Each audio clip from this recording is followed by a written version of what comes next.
In 2024, I had to close up shop. No more growth guru, no more fitness coach or copywriter.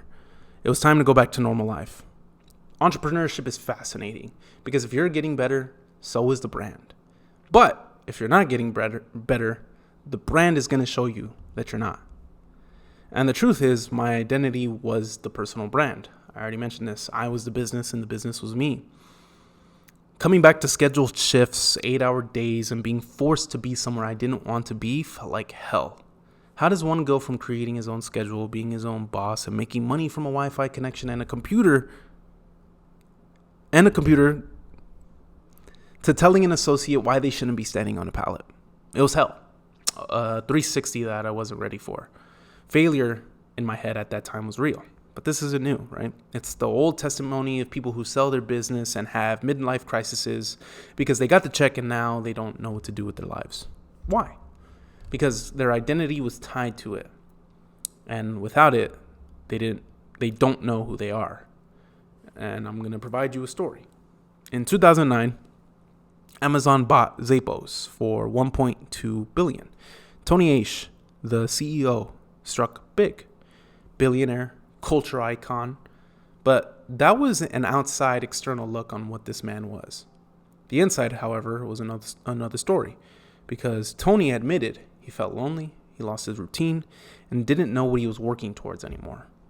So to make up for the quiet time, he chased stimulation. Not because this was a reckless attempt to find meaning, but because it's the closest thing to feeling alive again. To grasp onto something you missed out on in pursuit of, right? Throughout our time trying to build something, you have to disassociate from what makes you human. So when you now lost that thing that you put all of your emphasis, crevice, limb, every action into, well, you need to pull back the curtains a little bit and hold and grasp onto life, which looks like stimulation, which looks like girls, which looks like drugs, which look like meaning, those kinds of things. Unfortunately, Tony turned to drugs. He became isolated and lost a healthy structure entirely. And those closest to him said the company was the thing holding him together. Without the company, his internal order collapsed.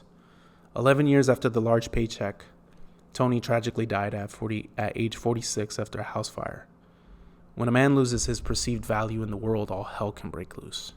When you have no reason to wake up, no structure vanishing after years of certainty, and no real mission in pursuit or to pursue, all hell breaks loose.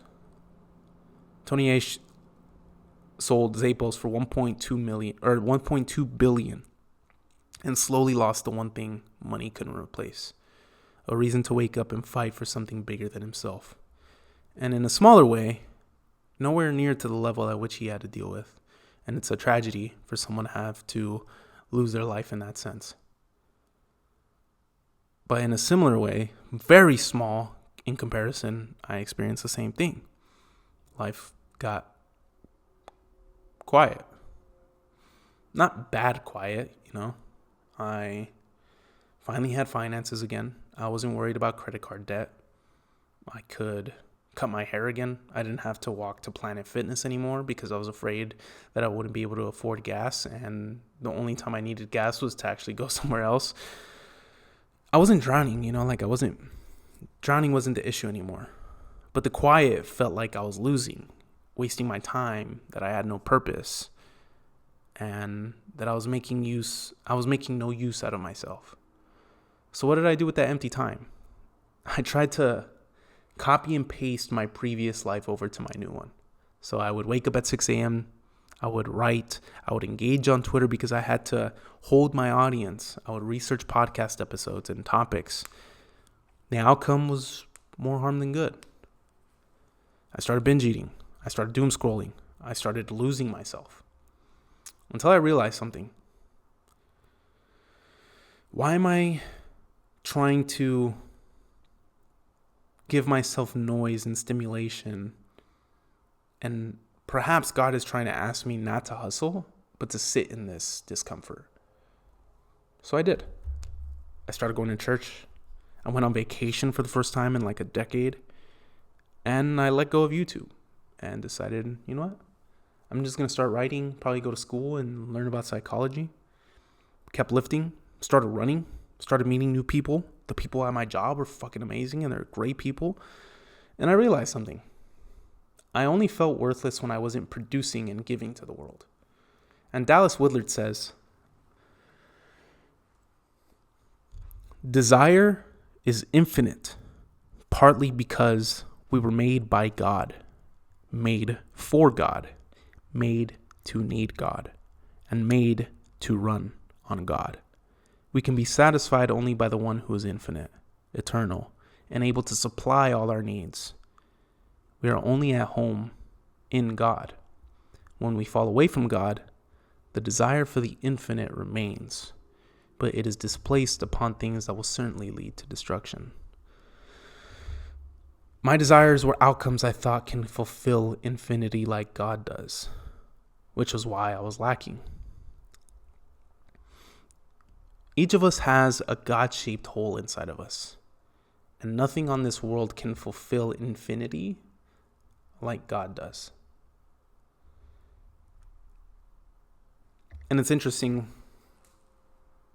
my only lens, my only purpose, my only goal was this business, this personal brand on Twitter.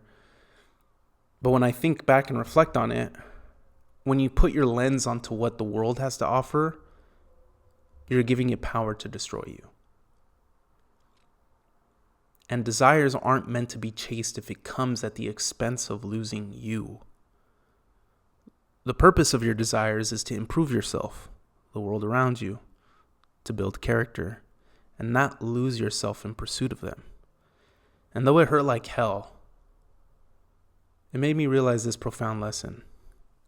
The last and most important. Number 1, what you chase can and will abandon you. God, on the other hand, won't ever abandon you.